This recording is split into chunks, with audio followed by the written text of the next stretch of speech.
Awas, hati-hati. Babul muslim, man salimal muslim, man salimal muslimuna min lisanihi wa yadihi.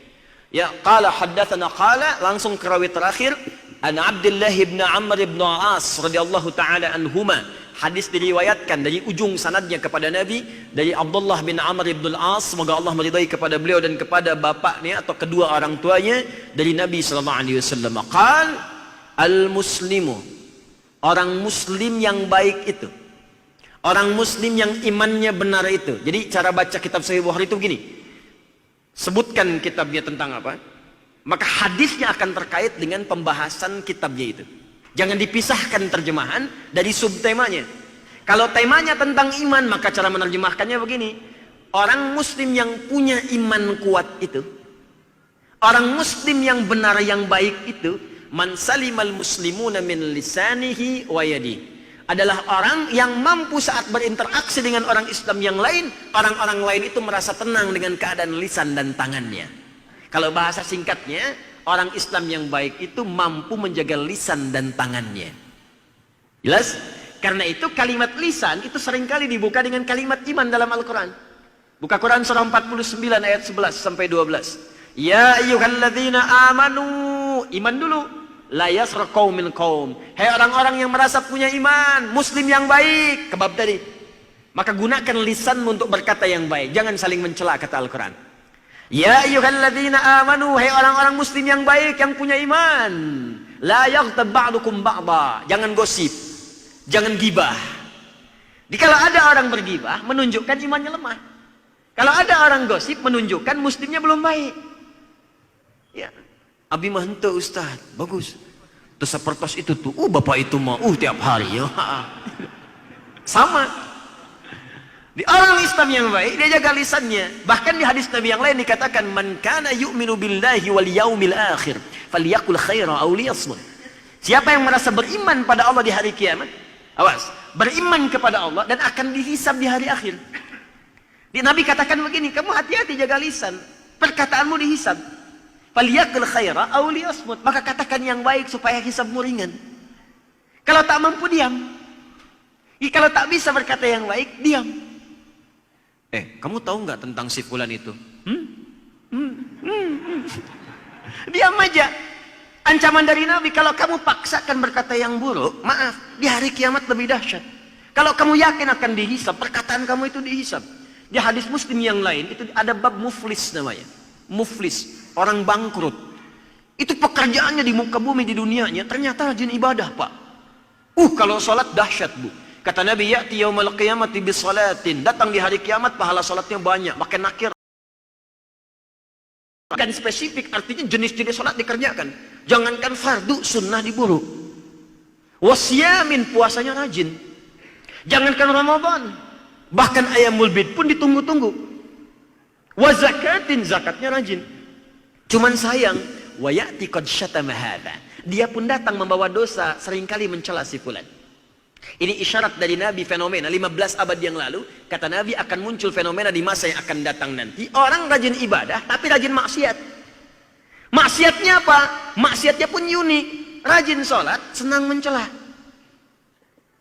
Rajin puasa, senang berselisih.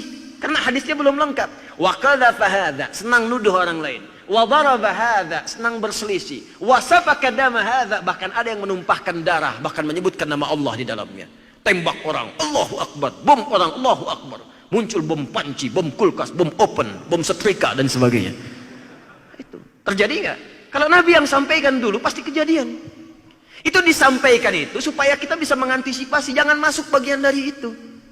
Makanya hati-hati kalau antum belajar, rajin ikut pengajian, rajin membawa antum untuk ibadah, tapi dalam saat yang bersamaan senang membuat antum mencela orang, senang menjadikan anda berselisih, itu mesti hati-hati. Karena boleh jadi masuk dalam golongan ini. Apalagi mengarahkan anda pada tindakan ekstrim. Kamu kemarin banyak dosa, tobat. Kalau pengen banyak pahala, jihad sekalian. Tuh ledakan kedubes anu. Hati-hati dengan yang begitu.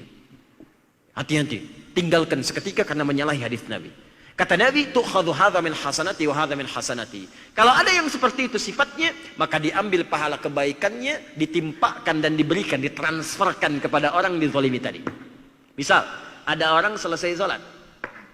Maaf, tiba-tiba salah sholat, membicarakan orang lain. Dalam konteks gibah. Nggak tanggung-tanggung yang dibicarakan imamnya. Saya tak imam naik tadi, si pulen pantes dengenah suaranya. Itu dia selesai sholat, pahalanya ditransferkan kepada imamnya sekalian. Seketika. Makanya kalau Anda sedang dicela orang, nggak usah marah, Pak. Itu tandanya ada transfer pahala yang diberikan kepada Anda. Dan hukum celaan itu, hukum celaan nggak bisa bebas kita darinya. Nggak ada orang yang bebas dari celaan. Demi Allah saya katakan, tidak ada manusia yang bebas dari celaan. Jangankan manusia, bayangkan Allah dicela oleh orang yang kafir, malaikat dicela, Rasul dicela, Nabi dicela, sahabat dicela, tabi'in dicela, ulama dicela. Anda Tuhan bukan, malaikat bukan, Rasul bukan, Nabi bukan, sahabat bukan, tabi'in bukan, ulama juga bukan. Nggak pengen dicela. Anda siapa? Kalau kita orang baik, pasti akan dicela oleh orang yang tidak baik. Kalau kita orang yang kurang baik, akan dicela oleh orang baik. Tapi rumusnya itu luar biasa. Apa rumusnya? Kalau celaan dibaca dengan bab iman, indah semuanya. Kalau ada yang mencela Anda orang yang kurang baik, sebetulnya bukan celaan. Rumusnya dalam kaidah akhlak, sebetulnya pengakuan dari Allah yang dititipkan lewat lisan pencela itu bahwa Anda telah menjadi orang baik. Misal, nama Anda Asep.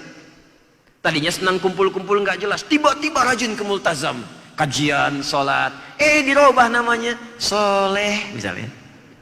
Oh, ahli surga, gitu. Lewat kan? Itu nggak usah marah. Itu sebetulnya bukan celaan. Dalam bab akhlak itu sesungguhnya pengakuan yang ditetapkan oleh Allah melalui lisan orang tadi bahwa Anda telah berubah menjadi baik. Makanya kalau ada yang celak pada kebaikan, jangan dibalas. Oh, panitia surga lewat, panitia surga lewat, gak usah dibalas. Cukup sampaikan, maaf saya cuman humas, gitu aja. Paham? Sebaliknya kalau ada yang mencela orang yang tidak baik, itu pertanda sayang Allah kepada Anda untuk menghentikan perbuatan tidak baik itu sehingga kembali kepada jalur yang benar. Jelas sampai sini? Baik, jadi mustahil kita tidak menghindari hal demikian, mustahil. Pasti didapatkan. Karena itu kembalikan kepada babnya. Orang yang kemudian maaf mengerjakan kebaikan saat bersamaan mengerjakan yang buruk maka ditransferkan pahalanya. Fa in faniyat hasanatu, kalau habis bekal kebaikannya maka diambil keburukan dari orang tadi, faturiha finnar, dilemparkan langsung ke neraka. Maaf ya, maaf. Bekal salat sudah nggak ada, puasa sudah habis, zakat sudah menutup dosa. Tinggal tersisa itu pun keburukan, dosa fitnah belum ditutup. Maka diambillah dosa orang di fitnah itu ditimpakan kepada yang memfitnah dan dilemparkan pemfitnah itu ke dalam neraka. Selesai. Maka jaga lisan, jaga tangan.